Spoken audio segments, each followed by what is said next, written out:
할렐루야. 이번 한 주간도 하나님께서 우리에게 주시는 충만한 은혜를 덧입어서 우리의 삶의 부르심의 자리를 시작하기를 원합니다. 오늘 월요일입니다. 주말을 쉬고 나서 월요일을 시작하는 것이 부담스럽게 느껴지는 사람들도 있겠지만 늘 우리의 삶의 현장에서 우리를 도우시는 하나님이 계십니다. 하나님의 은혜에 돛을 달고 그 은혜의 순풍을 맞이해서 배를 간다면 하나님의 소망의 항구에 이르게 될 줄로 믿습니다. 오늘 한 주를 시작하면서 여러분 은혜 충만하시고요. 마음 가운데 평강과 담대함이 있기를 주님의 이름으로 축복합니다.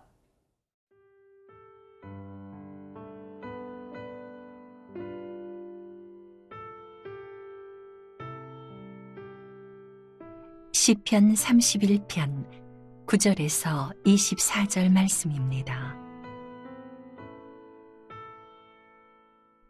여호와여, 내가 고통 중에 있사오니 내게 은혜를 베푸소서. 내가 근심 때문에 눈과 영혼과 몸이 쇠하였나이다. 내 일생을 슬픔으로 보내며 나의 연수를 탄식으로 보내며 내 기력이 나의 죄악 때문에 약하여지며 나의 뼈가 쇠하도소이다. 내가 모든 대적들 때문에 욕을 당하고 내 이웃에게서는 심히 당하니 내 친구가 놀라고 길에서 보는 자가 나를 피하였나이다. 내가 잊어버린 바 됨이 죽은 자를 마음에 두지 아니함 같고 깨진 그릇과 같으니이다. 내가 무리의 비방을 들었으므로 사방이 두려움으로 감싸였나이다. 그들이 나를 치려고 함께 의논할 때에 내 생명을 빼앗기로 꾀하였나이다. 여호와여, 그러하여도 나는 주께 의지하고 말하기를 주는 내 하나님이시라 하였나이다. 나의 앞날이 주의 손에 있사오니 내 원수들과 나를 핍박하는 자들의 손에서 나를 건져주소서. 주의 얼굴을 주의 종에게 비추시고 주의 사랑하심으로 나를 구원하소서. 여호와여, 내가 주를 불렀사오니 나를 부끄럽게 하지 마시고 악인들을 부끄럽게 하사 수월에서 잠잠하게 하소서. 교만하고 완악한 말로 무례히 의인을 치는 거짓 입술이 말 못하는 자 되게 하소서. 주를 두려워하는 자를 위하여 쌓아두신 은혜, 곧 주께 피하는 자를 위하여 인생 앞에 베푸신 은혜가 어찌 그리 큰지요. 주께서 그들을 주의 은밀한 곳에 숨기사 사람의 꾀에서 벗어나게 하시고 비밀이 장막에 감추사 말다툼에서 면하게 하시리이다. 여호와를 찬송할지어다. 견고한 성에서 그의 놀라운 사랑을 내게 보이셨음이로다. 내가 놀라서 말하기를 주의 목전에서 끊어졌다 하였사오나 내가 주께 부르짖을 때에 주께서 나의 간구하는 소리를 들으셨나이다. 너희 모든 성도들아, 여호와를 사랑하라. 여호와께서 진실한 자를 보호하시고 교만하게 행하는 자에게 엄중히 갚으시느니라. 여호와를 바라는 너희들아, 강하고 담대하라.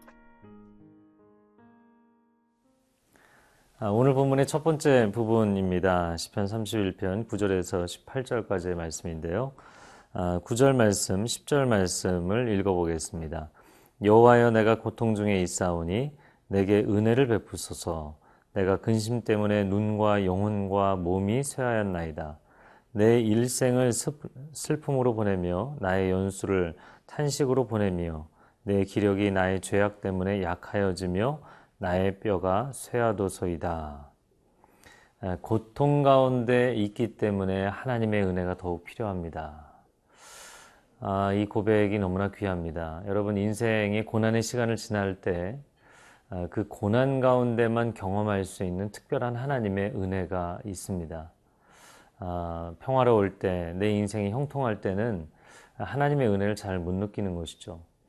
사람이 건강을 잃고 나면 건강의 소중함을 깨닫게 된다. 자신이 인생의 위경에 빠지게 되면 참 가족이 소중하구나 이렇게 느끼게 되는 인생의 은혜를 깨닫는 포인트가 오는 것이죠. 늘상 살아갈 때 사실 하나님의 은혜의 공급하심으로 사는 것인데 우리는 잘 그 은혜를 깨닫지 못합니다. 그러나 내가 정말 고난 가운데 고통 가운데 있을 때는 이 순간을 한순간 한순간 지나가는 것이 하나님의 은혜가 아니고는 내가 지나갈 수가 없구나 라는 것을 깨닫는 것이죠. 마치 이제 결혼해서 자녀를 낳은 부모가 어린 자녀를 두고 있는데 그 자녀가 매일 먹고 자고 입고 학교를 다니고 이 모든 것 사실 부모가 은혜를 베풀기 때문인 것이죠. 그를 위해 헌신하고 돕고 섬기기 때문입니다. 그런데 이때는 잘 알지를 못합니다. 그냥 내가 내 인생 산다고 생각합니다. 그러다가 한겨울에 정말 고열에 심한 통증에 그렇게 감기에 걸려서 자리에 며칠이고 누워 있으면 아빠와 엄마가 곁에서 맛있는 음식을 계속 제공해주고 또 미음을 끓여서 먹이기도 하고 또 열을 식혀주기 위해서 옆에서 간병을 하죠. 그럴 때 정말 아빠가 나에게 사랑을 베푸는구나, 엄마가 나를 지극히 사랑하는구나 라는 것을 깊이 경험하게 되죠. 그래서 아이들이 병치레를 한번 하고 나면 많이 성숙해진다 이런 이야기를 하죠. 그런 것처럼 우리 인생도 고통과 고난을 경험하면 영적인 성숙을 경험하게 됩니다. 왜냐하면 그 고난의 순간에만 경험하는 특별한 하나님의 은혜가 있기 때문이죠. 여러분 인생을 살아가면서 고난은 고난대로 받고 하나님과도 거리가 멀어진다면 그것은 이중으로 손해를 보는 것입니다. 고난과 고통의 순간에만 경험할 수 있는 특별한 하나님의 은혜를 체험하기를 주님의 이름으로 축복합니다. 자, 그런데 10절 말씀해 보니까 그렇게 내 인생이 고통 가운데 빠질 때는 10절 하반절에 내 기력이 나의 죄악 때문에 약하여진다. 이렇게 고백을 합니다. 왜 그렇습니까?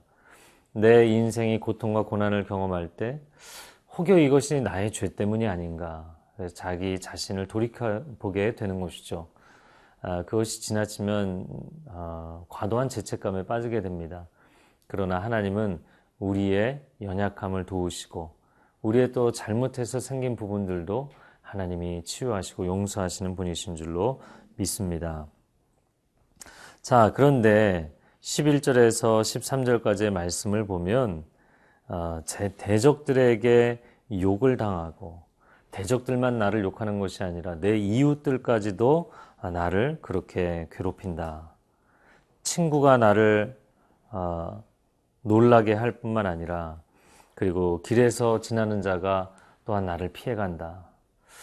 인생의 상황이 호전되기보다는 계속 악화되는 상황을 보여주는 것이죠. 그래서 결국에 13절에 사방이 두려움으로 감싸여 있다. 그때 그가 영혼의 고백을 드리면서 마음 가운데 인생 가운데 반전의 계기를 잡게 됩니다. 그것이 14절 말씀입니다. 여호와여 그러하여도 나는 주께 의지하고 말하기를 주는 내 하나님이시라 하였나이다.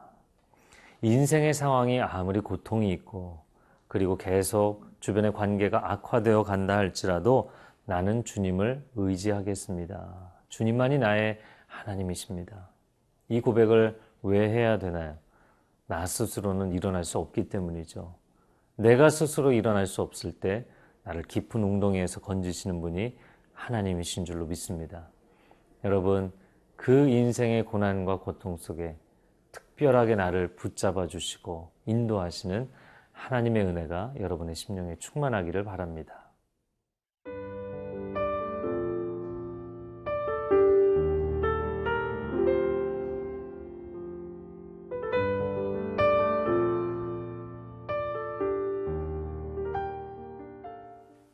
오늘 본문의 두 번째 부분입니다. 19절에서 24절까지의 말씀인데요.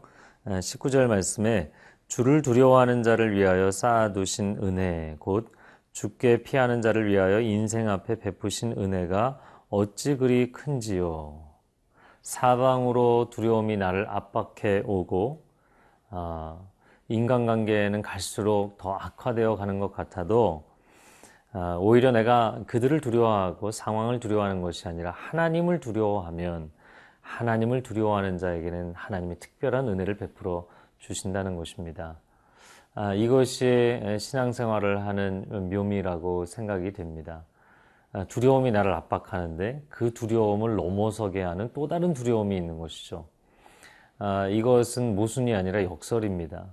왜냐하면 내가 사람을 두려워하고 상황과 환경을 두려워하면 그 두려움에 그냥 빠질 수밖에 없습니다. 그런데 내가 높으신 하나님을 두려워하면 하나님을 두려워하는 자는 그 어떤 사람도 그 어떤 상황도 두려워하지 않게 될 수 있습니다. 왜냐하면 절대자를 붙드는 순간 그 절대자께서 나를 상대적인 두려움으로부터 건져내시기 때문이죠. 마치 엘리사 한 사람을 잡겠다고 아람 군대가 그의 성을 둘러 진을 쳤을 때 시종 게하시가 너무나 두려워하니까 엘리사가 그의 눈을 들어서 그 아람 군대를 둘러싸고 있는 천군 천사를 볼 수 있게 합니다. 그 순간 하나님을 경외하고 하나님을 두려워하게 되는 것이죠. 여러분, 세상의 권력자들이, 세상의 돈을 가지고 있는 자들이, 세상의 주도권을 가진 사람들이 여러분의 인생을 좌지우지한다고 생각하지 마십시오. 그들을 주목하면 두려움에 빠지게 됩니다. 그러나 온 세상을 창조하시고 주관하시고 다스리시는 하나님, 결국에 이 세상을 완성하실 하나님이 이 세상을 이끌어 가신다는 것을 주목하십시오. 그러면 그렇게 하나님을 두려워하는 사람은 어떤 세상 사람도 두려워하지 않고 또한 어떤 세상의 환경에도 매이지 않는 놀라운 은혜를 경험하게 되는 것입니다. 그것이 오늘 19절의 고백인 것이죠. 사람은 그렇게 하나님을 주목하면 두려움으로부터 자유할 수 있는데도 하나님이 주시는 이 평강을 잘 누리지를 못합니다. 마치 이런 것이죠. 나는 하나님을 사랑하고 하나님을 의지합니다 라고 얘기하면서도 그 하나님의 품 안에서도 두려운 세상을 바라보고 있는 것이죠. 이런 이야기가 있습니다. 아빠와 어린 딸이 길을 가고 있었는데 또 저쪽에서 걸어오는 어떤 사람이 큰 덩치의 개를 끌고 오고 있었죠. 근데 이 개가 소녀를 보는 순간 멍 하면서 큰 소리로 짖습니다. 이 소녀가 이 큰 개가 너무나 두려운 거예요. 그래서 막 울기 시작하죠. 아빠가 자신의 어린 딸을 품에 안아주면서 두려워하지 마. 이 강아지가 너가 반가워서 그러는 거야. 그러면서 개의 머리를 쓰다듬으니까 개가 꼬리를 흔듭니다. 사람이 그 강아지를 컨트롤하고 있는 것이죠. 아무리 등치가 커도 아빠가 컨트롤하고 있는 것이죠. 그러면서 딸에게 너는 개를 바라보지 말고 아빠를 바라보라고. 그런데 참 희한한 것은요. 보통 어린아이들이 그런 상황에서 아빠 품에 안겨서도 아빠를 바라보는 게 아니라 개를 바라보면서 계속 웁니다. 여러분, 우리는 하나님의 은혜의 품 안에 있습니다. 세상을 주목하고 세상을 바라보며 두려움에 빠지지 마십시오. 하나님을 주목하는 사람은 두려움을 넘어서는 삶을 살게 될 줄로 믿습니다. 자, 그런 사람이 어떤 은혜를 또한 경험하는가? 20절 말씀에 주께서 그들을 주의 은밀한 곳에 숨기사 사람의 꾀에서 벗어나게 하시고 비밀이 장막에 감추사 말다툼에서 면하게 하시리이다. 세상을 두려워하고 사람을 두려워하면 반드시 그 덫에 빠지게 되어 있습니다. 그러나 하나님을 경외하고 의지하는 사람은 하나님이 세상이 이해할 수 없는 비밀스럽고 은밀한 그분의 은혜의 장중에 품어주시기 때문에 절대로 그 꾀에 빠지지 않는다는 것이죠.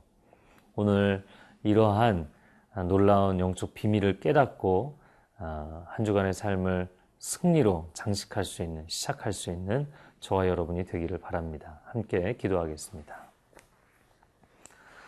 사랑하는 주님 감사합니다.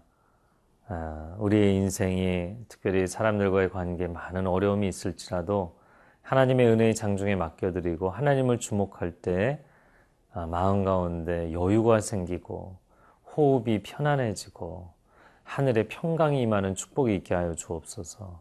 그리하여서 사람들이 내게 공격하는 그 덫에 빠져들지 아니하고 오히려 여유 있게 그들의 마음의 의도를 파악하고 하나님의 지혜로 답변하고 대할 수 있는 축복의 하루가 되도록 역사하여 주옵소서.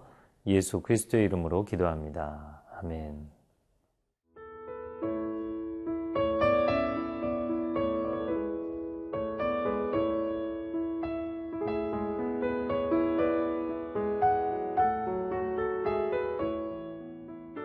이 프로그램은 시청자 여러분의 소중한 후원으로 제작됩니다.